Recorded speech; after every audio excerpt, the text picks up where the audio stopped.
Hello WhatsApp guys, आप लोग का स्वागत है मेरे एक नई वीडियो में। इस वीडियो में बहुत मजा आने वाला है। मैं नोटबुक में न्यू प्रैंक वीडियो बना रहा हूँ। आप लोग देखो, एंजॉय करो। चैनल पर नए हैं तो चैनल को सब्सक्राइब करो और वीडियो को लाइक करो। और वीडियो शुरू करते हैं, एंजॉय करो। Eu gosto de dotado.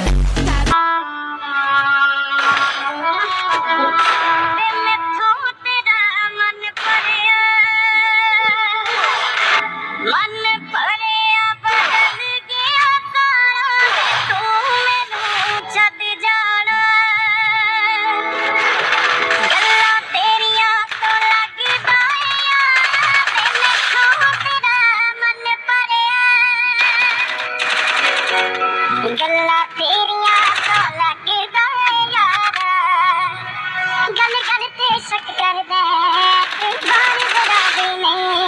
हुण तेरी अखियां च मेरे लिए प्यार जरा भी नहीं।